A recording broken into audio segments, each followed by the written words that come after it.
നമസ്കാരം. കലി വരുത്തി വെച്ച വിന എന്നൊരു പാഠം ചെറിയ ക്ലാസ്സിൽ പഠിച്ചതായി ഇപ്പോൾ ഓർമ്മ വരുന്നുണ്ട്. ഉണ്ണായി വാര്യരുടെ നളചരിതം ആട്ടക്കഥയിൽ നിന്നുള്ള ഒരു ഭാഗമായിരുന്നു അത്. ദമയന്തിയുടെ സ്വയംവരം നടക്കുന്ന വേളയിൽ ഉണ്ടായ ചില സംഭവങ്ങളാണ് ഈ പാഠഭാഗത്ത് വിസ്തരിക്കുന്നത്. കലി നളനെ പിടികൂടിയതിനാൽ പിന്നീട് തന്റെ സ്വരൂപം നഷ്ടമാവുകയും കാട്ടിൽ അലയേണ്ടി വന്നത് കാര്യങ്ങളെല്ലാം വളരെ വിശദമായി തന്നെ ആട്ടക്കഥയിൽ ഈ ഭാഗത്ത് കലി വരുത്തി വെച്ച വിന എന്ന പാഠഭാഗത്ത് പഠിച്ചതായി ഓർമ്മിക്കുന്നു. കലി വരുത്തി വെച്ച വിന എന്ന് പറഞ്ഞതുപോലെയായി ഇപ്പോൾ ചിരി വരുത്തി വെച്ച വിന. CPM സംസ്ഥാന സെക്രട്ടറിയായ MP ഗോവിന്ദൻ ചിരിച്ചതിലൂടെ CPM-ന്റെ സമുന്നത നേതാവും കേരളത്തിലെ ജനകീയനും CPM-ലെ ആദർശ ശുദ്ധിയുള്ള നേതാവും എന്നൊക്കെ വിശേഷിപ്പിക്കാവുന്ന G. സുധാകരൻ ഇപ്പോൾ പാർട്ടി വിടുന്നു എന്ന് തന്നെയാണ്, അഥവാ പാർട്ടി തത്വത്തിൽ വിട്ടിരിക്കുന്നു എന്ന് തന്നെയാണ് മനസ്സിലാക്കാൻ കഴിയുന്നത്. ചിരികളെ കുറിച്ച് നമ്മുടെ ശാസ്ത്രകാരന്മാർ പല രീതിയിലുള്ള അഭിപ്രായങ്ങൾ രേഖപ്പെടുത്തിയിട്ടുണ്ട്. ചിരി 18 വിധമുണ്ട് എന്നാണ് പറയുന്നത്. വിഡ്ഢിച്ചിരി, വെടലച്ചിരി, പന്നച്ചിരി, പരിഹാസച്ചിരി എന്നിങ്ങനെ ചിരികൾ 18 വിധമുണ്ട്. ഇതിൽ ഏത് ചിരിയാണ് MP ഗോവിന്ദൻ ചിരിച്ചത് എന്നുള്ളത് കൃത്യമായി തന്നെ G. സുധാകരൻ രേഖപ്പെടുത്തിയിരിക്കുന്നു. 2026 നിയമസഭാ തെരഞ്ഞെടുപ്പിൽ G. സുധാകരന് സീറ്റ് കൊടുക്കുമോ, CPM ടിക്കറ്റിൽ മത്സരിപ്പിക്കുമോ എന്നുള്ള മാധ്യമങ്ങളുടെ ചോദ്യത്തിനാണ് പരിഗണിക്കില്ല എന്ന് പറഞ്ഞുകൊണ്ട് MP ഗോവിന്ദൻ ഒരു ചിരി ചിരിച്ചത്. സാധാരണഗതിയിൽ MP ഗോവിന്ദൻ ചിരിക്കുന്നത് പലപ്പോഴും പരിഹാസദ്യോതകമാണ് എന്ന് തോന്നിയിട്ടുണ്ട്. അഥവാ സന്ദർഭത്തിനനുസരിച്ച് അദ്ദേഹം പല രീതിയിൽ ചിരിക്കുന്നതും കാണാം. എന്തായാലും ആലപ്പുഴയിൽ CPM ടിക്കറ്റിൽ മത്സരിക്കുവാൻ 2026 നിയമസഭയിലേക്ക് മത്സരിക്കുന്നതിന് വേണ്ടി G. സുധാകരനെ പരിഗണിക്കുന്നില്ല എന്ന് പറഞ്ഞുകൊണ്ട് MP ഗോവിന്ദൻ സ്വതസിദ്ധമായ ശൈലിയിൽ ഇളിക്കുന്നത് പോലെ ഒരു ചിരി പാസാക്കി. ഈ ചിരി 18 ചിരികളിൽ വിഡ്ഢിച്ചിരിയാണോ, വെടലച്ചിരിയാണോ, പന്നച്ചിരിയാണോ, അത് തന്നെ കളിയാക്കിക്കൊണ്ടുള്ള പരിഹാസ ചിരിയാണോ എന്നുള്ളത് ഇത് G. സുധാകരൻ കൃത്യമായി തിരിച്ചറിഞ്ഞിരിക്കുന്നു. അതിനുശേഷമാണ് CPM-ന്റെ മെമ്പർഷിപ്പ് സ്ക്രൂട്ടൈനിങ്ങുമായി ബന്ധപ്പെട്ട് ബ്രാഞ്ച് സെക്രട്ടറി തന്നെ G. സുധാകരന്റെ വീട്ടിലെത്തിയപ്പോൾ ഞാനിനി CPM-ന്റെ മെമ്പർഷിപ്പ് പുതുക്കുന്നില്ല എന്നുള്ള കൃത്യമായ സന്ദേശം നൽകി അദ്ദേഹം അതിന് പിന്നാലെ ഒരു FB കുറിപ്പും ഇടുകയുണ്ടായി. പാർട്ടിയിലെ അഴിമതിയെയും അരാജകത്തെയും സ്വജനപക്ഷപാതത്തെയും എല്ലാം തുറന്നു കാണിക്കുന്നതായിരുന്നു G. സുധാകരന്റെ ആ പോസ്റ്റ്. G. സുധാകരന്റെ ഈ പോസ്റ്റ് വന്നതിന് ശേഷം CPM-ന്റെ ദേശീയ സെക്രട്ടറിയായ MA ബേബി ഉൾപ്പെടെയുള്ള ആളുകൾ G. സുധാകരനെ വിളിച്ചിട്ടുണ്ടായിരുന്നു. എന്നാൽ അദ്ദേഹത്തിന്റെ നിലപാടിൽ നിന്നും അദ്ദേഹം ഒരിക്കലും പുറകോട്ടേക്ക് പോകുന്നില്ല, അദ്ദേഹം ഇനി CPM-ലേക്ക് ഇല്ല എന്ന് തന്നെയാണ് വ്യക്തമാക്കിയത് എന്ന് മനസ്സിലാക്കുന്നു. എന്നാൽ MA ബേബി ആകട്ടെ മാധ്യമങ്ങൾ പ്രതീക്ഷിക്കുന്നത് പോലെ G. സുധാകരന്റെ ഭാഗത്തു നിന്നും CPM-ന് കനത്ത പ്രഹരമോ അല്ലെങ്കിൽ യാതൊരു തരത്തിലുള്ള മോശമായ അവസ്ഥയോ ഉണ്ടാകില്ല, എല്ലാം നിങ്ങൾ മാധ്യമ സൃഷ്ടിയാണ് എന്ന് വളരെ അച്ചടി ഭാഷയിൽ സൈദ്ധാന്തികമായ ശൈലിയിൽ ബേബി ഇക്കാര്യങ്ങളെല്ലാം മാധ്യമങ്ങളുടെ തലയിടുവാൻ വേണ്ടി ശ്രമിക്കുന്നുണ്ടായിരുന്നു. പിന്നീട് MP ഗോവിന്ദനും G. സുധാകരനെ ഫോണിൽ വിളിച്ച് സംസാരിച്ചിട്ടുണ്ടായിരുന്നു. MP ഗോവിന്ദൻ തന്റെ ചിരിയുടെ വിശദാംശങ്ങൾ വെളിപ്പെടുത്തുകയുണ്ടായി. താൻ പരിഹാസ ചിരി ചിരിച്ചതല്ല, കളിയാക്കി ചിരിച്ചതല്ല, വിട്ടിച്ചിരി ചിരിച്ചതല്ല, വെടലച്ചിരി ചിരിച്ചതല്ല. മാധ്യമങ്ങൾ ചോദിച്ച ചോദ്യം കേട്ടപ്പോൾ താൻ അറിയാതെ ചിരിച്ചു പോയതാണ്. തന്റെ സ്വതസിദ്ധമായ ഒരു ചിരിയുടെ ശൈലിയായപ്പോൾ ആ ചിരി പരിഹാസ ചിരിയാണ് എന്ന് G. സുധാകരന് തോന്നിയതായിരിക്കാം. അതുകൊണ്ട് പാർട്ടിയിൽ CPM-ൽ വീണ്ടും മെമ്പർഷിപ്പ് പുതുക്കണം എന്ന് കാല് പിടിച്ച് MP ഗോവിന്ദൻ സുധാകരന്റെ കാല് പിടിച്ച് കരഞ്ഞ് കേണപേക്ഷിച്ചിട്ടും സുധാകരൻ തന്റെ നിലപാടിൽ നിന്ന് മാറ്റമില്ല എന്ന് തന്നെയാണ് ഗോവിന്ദനോട് തുറന്നടിച്ചത്. എന്നാൽ ആലപ്പുഴയിലെ ബ്രാഞ്ച് സെക്രട്ടറി അദ്ദേഹത്തെ ബന്ധപ്പെടാൻ G. സുധാകരനെ ബന്ധപ്പെടാൻ ശ്രമിച്ചപ്പോഴൊന്നും സുധാകരൻ ആ ഫോൺ പോലും അറ്റൻഡ് ചെയ്തില്ല എന്നുള്ളതാണ് മനസ്സിലാക്കാൻ കഴിയുന്നത്.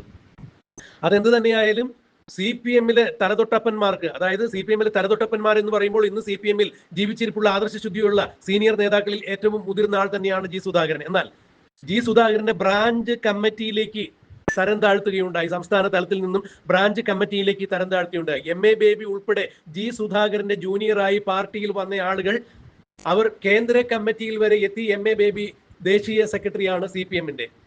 ഇത്രയും സീനിയറായ ഒരു നേതാവ്, അതായത് അടിയന്തരാവസ്ഥക്കാലത്ത് കൊടിയ പീഡനങ്ങൾ പാർട്ടിക്ക് വേണ്ടി സഹിച്ച് പാർട്ടിക്ക് വേണ്ടി മരിച്ചു ജീവിക്കുന്നു എന്ന് പറയുന്നത് പോലെ പാർട്ടിക്ക് വേണ്ടി ഓരോ ശ്വാസവും പാർട്ടിക്ക് വേണ്ടി മാത്രം ജീവിച്ച G. സുധാകരന് ഒരിക്കൽ പോലും പാർട്ടിയുടെ ഉന്നത തലങ്ങളിലേക്ക് എത്തുവാൻ സാധിച്ചിരുന്നില്ല. പാർട്ടി മത്സരിപ്പിക്കും, MLA ആക്കിയിട്ടുണ്ട്, മന്ത്രിയാക്കിയിട്ടുണ്ട് എന്നല്ലാതെ പാർട്ടിയുടെ കേന്ദ്ര കമ്മിറ്റിയിൽ ഇത്രയും സീനിയറായ ഒരു രാഷ്ട്രീയ പ്രവർത്തകന് എത്താൻ സാധിച്ചില്ല എന്ന് പറയുമ്പോൾ CPM-നകത്തുള്ള ചില പക്ഷാപാതപരമായ രീതികളാണ് G. സുധാകരനെ ഇത്രയും കാലം വെട്ടിയൊതുക്കി താഴ്ത്തിയിട്ടിരുന്നത്. അതിന്റെ പിറകിൽ പ്രവർത്തിച്ചിരുന്നത് പിണറായി വിജയനെ പോലുള്ള സ്ഥാപിത താല്പര്യക്കാരാണ് എന്നുള്ളത് പലപ്പോഴും G. സുധാകരൻ പറഞ്ഞിട്ടുമുണ്ട്.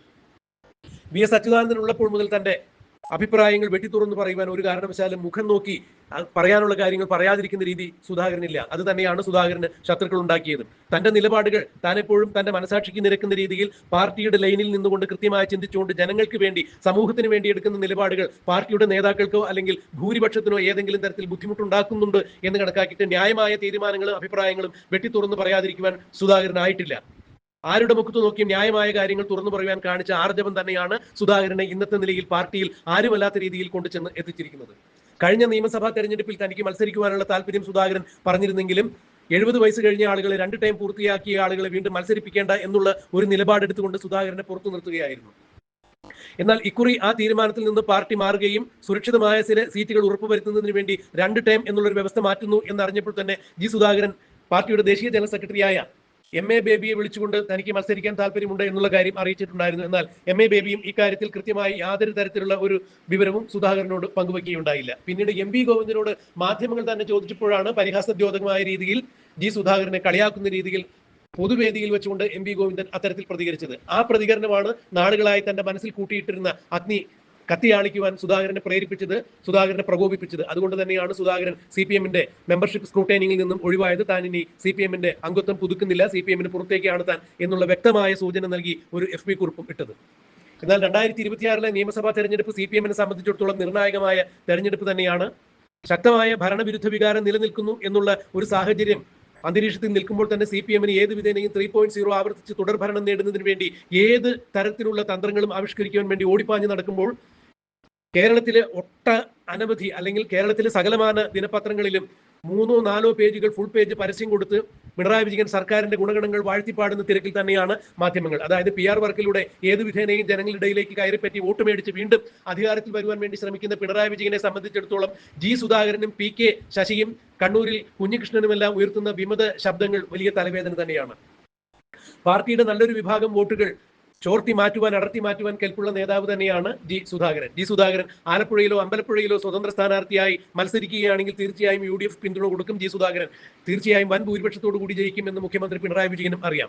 ഏത് വിധത്തിൽ CPM തലകുത്തി മറിഞ്ഞാലും ജി സുധാകരൻ പാർട്ടിക്ക് പുറത്തുപോയി, അതായത് CPM-ന് പുറത്തുപോയി സ്വതന്ത്ര സ്ഥാനാർത്ഥിയായി മത്സരിക്കുകയാണെങ്കിൽ അവിടെ പാർട്ടി നിർത്തുന്ന സ്ഥാനാർത്ഥി 8 നിലയിൽ പൊട്ടും എന്നുള്ളത് എം വി ഗോവിന്ദനും പിണറായി വിജയനും എല്ലാം തിരിച്ചറിഞ്ഞിരിക്കുന്നു. 3.0 ആവർത്തിക്കുക എന്നുള്ള സ്വപ്നം പൊലിയും എന്നുള്ളത് മനസ്സിലാക്കി. കാരണം ജി സുധാകരനെ പോലുള്ള ആളുകൾ പാർട്ടി വിട്ടുപോകുമ്പോൾ കേരളത്തിൽ എല്ലാ ജില്ലകളിൽ നിന്നും ആളുകൾ ജി സുധാകരന്റെ ഈ പാർട്ടി വിട്ടുപോകുന്നതിനോട് അനുഭാവം പ്രകടിപ്പിച്ചുകൊണ്ട് CPM-ന് എതിരായി നിൽക്കുമെന്നുള്ളത് പിണറായി വിജയനും എം വി ഗോവിന്ദനും അറിയാം. ഇത് ആലപ്പുഴയിൽ മാത്രമുള്ള പ്രശ്നമല്ല. പാലക്കാടും വിമത ശബ്ദമുയർത്തി PK ശശി നിൽക്കുന്നു. ഒരുപക്ഷെ UDF സ്ഥാനാർത്ഥിയായി PK ശശി അവിടെ മത്സരിക്കും, അല്ലെങ്കിൽ സ്വതന്ത്ര സ്ഥാനാർത്ഥിയായി മത്സരിച്ച് UDF-ന്റെ പിന്തുണയോടുകൂടി മത്സരിക്കും എന്നുള്ളതും വ്യക്തമായിരിക്കുന്നു.